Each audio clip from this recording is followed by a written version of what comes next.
Thank you, French Shabbat Shalom, and greetings to you all. Now, how is your welcoming of the spring? Although you can't tell these days that it's spring outside.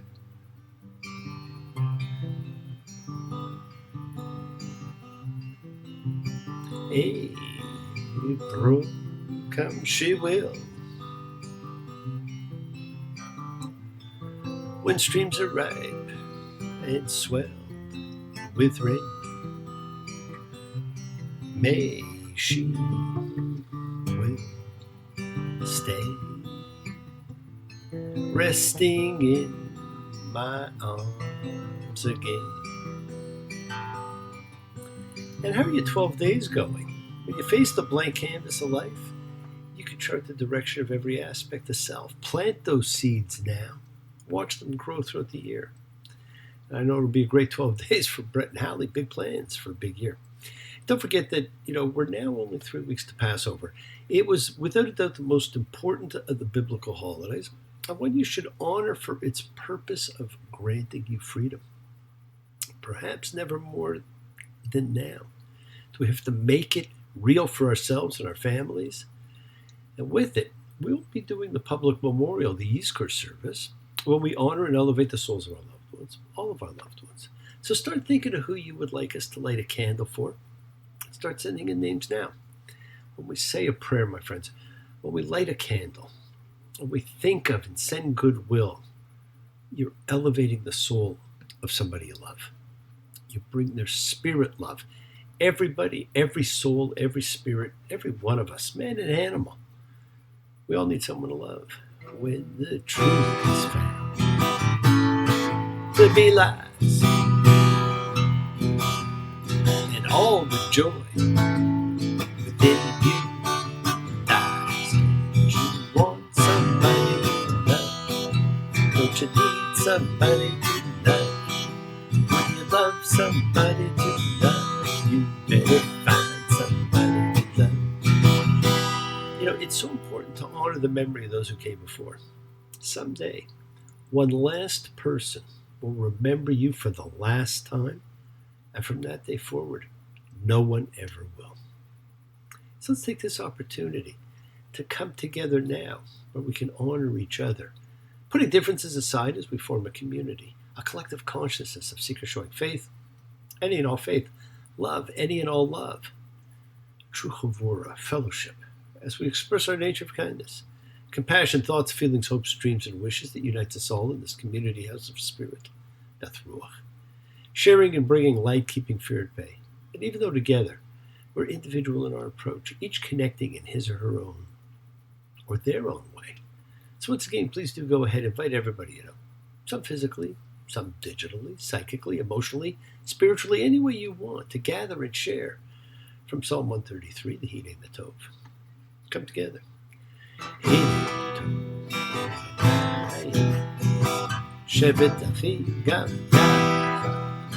Hine Matov. Shevet Achim Gam. How good, how pleasant it is for brothers and sisters together. Community.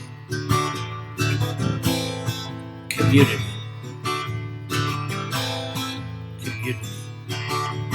Together. We support each other in this community, so let's all spread love, goodwill, and fellowship to the world. Remember, friends, this is your setting aside just a little bit of sacred time in your own sacred space to honor and converse with whoever, whatever you happen to believe in, because we all believe in something. It's a part of your kavanah. You hear me talk about it all the time. It is your intention that you put out to the universe. It's your goodwill. Goodwill and intention are the roots of everything that you can control in life, of what you can correct. Your intention sets in motion everything that occurs in your lives. Let's take some time now. Let's use that intention. Let's send some of that goodwill, some light, some healing out to everyone that needs it. Healing and renewal for everybody. It just floats through space, finding those in need. So send it out for those you know, for the souls and spirits of everyone you love. So think of whoever that needs healing and renewal and love or just plain goodwill. Focus on them. Call their names. It's not just for people. It's for our pets. It's for the earth. It is the healing of the world. The tikkun olam. It's part of our spiritual genetic makeup because we have to help heal the world. It's not something we complete. It's an ongoing task to be dealt with in this lifetime, in every lifetime. We must each do our own individual part. We must each do what we can to improve and change our own little corner of the world. So we change ourselves, we change our conditions of life.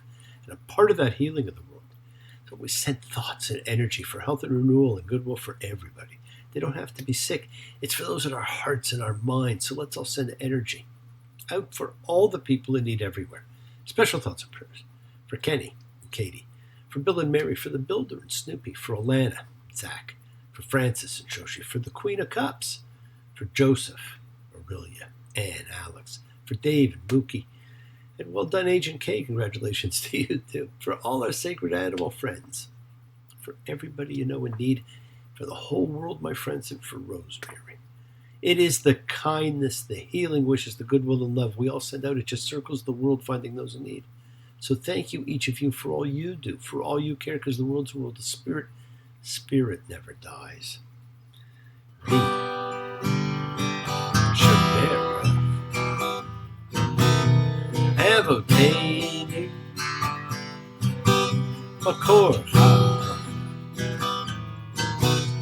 leave obtained, may the source of strength, bless the one before us, help us find the courage,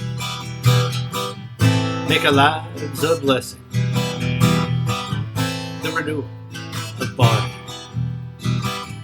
the renewal of spirit. Let us say, Amen. Yeshabarach. Let us all have our spirits renewed. This is the great prayer for healing, which we call upon God to heal as He has healed before. Me, Shabarach, may He who blessed. Because all healing's a blessing. So let's all send and receive healing and renewal energy in our efforts to love, to share, to care, to grow. Now we're now halfway through the Torah. Congratulate yourself for making it this far, my friends. For some, it's perhaps your first time with the Bible, and for others, maybe you're 3,000 and something. I bet without studying, you've all learned something new each week. Maybe you even saw how these words from thousands of years ago can still resonate within your soul today. Now remember, I've told you before that prior to being any liturgy and prayer services set up, there was no formal observation from a religious perspective. There was a simple and easy daily routine that was done, and that's all, and it only had two pieces. The recitation of what became known as the Shema, the simple 6-word ode to monotheism. Listen, Israel, the Lord is God, the only one. It's only one God. Isn't that what it says? And it's for the multitude, because it's for anyone who has struggled with God. Listen, any of you who have struggled with belief, with faith, God is God, whatever name you choose. Lord, God, Creator, Spirit. So whatever name you like. He, she, it alone, the source of all emanation. That's an incredibly powerful statement about supreme power. Now, that simple acknowledgement was stated along with the 10 things, the 10 words, the 10 declarations, also known as Asharet HaDevarim. No other gods, no images or likeness of God, no swearing on God's name. Remember to cease. Honor your roots. Do not murder. Do not commit adultery. Do not steal. Do not be a false witness. Do not covet. What in that list would you not be willing to do? What in that list would you not expect others to not do?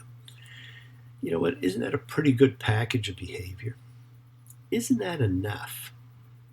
You would think so, but here we are. The first part of the ordination ceremony took place last week, and we've sat in the tent and waited as we read Shemini, 8th. We've waited our week. And now, Leviticus 9:1. And it was on the 8th day, Moses called to Aaron and to his sons. The ordination process actually begins. Aaron and his sons do their first sacrifice. A calf of the cattle for a sin offering, a ram for burnt offering. Then a people's atonement offering, and a grain offering. Talk about sink or swim. Leviticus 9:22. And Aaron raised his hands to the people and blessed them. And he went down from making the sin offering and the burnt offering and the peace offering. And Moses and Aaron came to the tent of meeting, and they went out and blessed the people, and the Lord's glory appeared to all the people. And fire came out from in front of God and consumed the burnt offering and the fats on the altar, and the people saw, and they shouted, and they fell on their faces. Look at that. All these great sacrifices and offerings, God's glory appeared to all the people, and it was great. Fire came forth, consumed everything. Everyone was thrilled. We then get the first real story of this book. And remember, there's only two. The story of Aaron's sons, Leviticus 10:1. And Aaron's sons, Nadab and Abihu, each took his fire holder, they put fire in him, set incense on it, and they brought forward unfitting fire, which he had not commanded them in front of the Lord. Now, it's not clear just what Nadab and Abihu's offense is. The text says they bring fire that is zara, unfitting and unrequested, that God had not commanded them. Some have taken this to mean foreign fire, and therefore they've related Nadab and Abihu's act to foreign worship, that is, to another god. But the reality is, we don't know. What we do know is the orders of God are quite exact, and his words have consequences. They strayed, and the fire came out from in front of the Lord and consumed them, and they died in front of the Lord. Now that's the exact same description as happened with the burnt offering. Fire came out from in front of the Lord. Happens here, happened there, the exact same. Now at first glance, Nadab and Abihu appear to be transgressors who didn't listen to the word of God and were punished as a result. And perhaps that's true. But the commentaries in Midrashim paint quite a different picture of Nadab and Abihu, just as they did about Esau, as well as the circumstances surrounding their death. Now, I'm not going to go into it, but suffice it to say, you're going to read, if you read the Midrashim, that they were the greatest of the great. They were clean from sin, that God treasured them. You'll even read that they were considered the reincarnation of the positive aspect of Adam and Eve's son Cain. So, not all answers are so readily apparent in the Bible. So this new priesthood, just sitting there for 7 days, being partially inaugurated, waiting for the rest of the ceremony to begin, and they're about to actually create far more questions than answers. People asking questions. Lost in confusion. Well, tell them there's no problem, only solutions. Well, they shake their heads, they look at me as if I've lost my mind. Told them there's no hurry, I'm just sitting here doing time. I'm just sitting here watching the wheels go round and round. I really love to watch them roll. No longer riding on the merry-go-round. I just had to let it go. So, what went wrong? How did such incredible souls end up dying what may be the most bizarre and tragic of deaths in the Bible? To be taken just like a sacrifice. Now, it's one of those things we will never know. There's a lot of parts of the Bible we look for answers to, but we get questions. And friends, questions are the key to life. The more you can ask, the better off. And Moses continues as if nothing happened. Aaron's not given any time to mourn, Leviticus 10:6. And Moses said to Aaron and to Eleazar and Ithamar, his sons, don't let loose the hair of your heads, and don't tear your clothes, so you won't die. And he'll be angry at all the congregation. And your brothers, all the house of Israel, will weep for the burning that the Lord has made. You shall not go out from the entrance of the tent of meeting, or else you'll die, because the Lord's anointing oil is on you. And they did according to Moses' word. So according to the Torah, leaders do not get away with more because of their positions. Instead, priests, prophets, kings, rabbis, presidents, they suffer harder consequences. or at least they used to. God then speaks to Aaron alone for the very first time, with new instructions. You shall not drink wine and beer, you and your sons with you, when you come to the tent of meeting, so you won't die. It's an eternal law through your generations to distinguish between the holy and the secular, between the impure and the pure. So no drinking in the tent of meeting. Now, you remember I said this book is really built on one verb, the verb divide, hivdil. Now we're going to see constant references to divisions and distinctions, known to the ancient world all too well as tameh and tahor, impure and pure. This leads to one of the most complex sections, not just in the Torah, but in Judaism itself. Leviticus 11:2. Speak to the children of Israel, saying, this is the animal that you shall eat out of all the domestic animals that are on the earth. We've now reached the part that confuses everybody, the kosher rules. Now, the laws of permitted and forbidden animals add further restrictions to the sacrificial laws. God requires not only ritual slaughter, priestly performance and location at the tent of meeting. God delineates to Moses and Aaron now which animals can be eaten as well. Now, before Noah, man appears to have been an herbivore. After the flood, his carnivorous behavior turned him into an omnivore, as God seems to have made it open season on all food. Try to amend my carnivorous habits. Made it nearly 70 days. Losing weight without speed, eating sunflower seeds, drinking lots of carrot juice and soaking up rays. But at night I'd have these wonderful dreams, some kind of sensuous treat. Not zucchini, fettuccine, bulgur wheat, big warm bun and a huge hunk of meat. A cheeseburger may be paradise, but we would soon find out more rules are coming, and it's not so kosher. These kashrut rules, they're complex and they're completely unexplained. In fact, we guess, and even with some of the animals and birds mentioned, we actually don't know. Explanations based on health and hygiene are difficult to defend, both because the text never states this and because such explanations cannot be consistently applied to the cases. Popular claims about the unhealthy habits of pigs apply equally to various fowl that are permitted. There's no proper answer and nobody knows. Now, for the larger purpose of coming to an understanding of Leviticus, it's important for now to note the fact of distinction and how seriously and pervasively it's developed here in regard to a basic function of life like eating. The list confirms this explicitly by concluding this is the instruction, Torah, for animal and bird and every living being that moves in the water and for every being that swarms on the earth to distinguish, abdil, between the impure and the pure, between the living thing that is eaten and the living thing that shall not be eaten.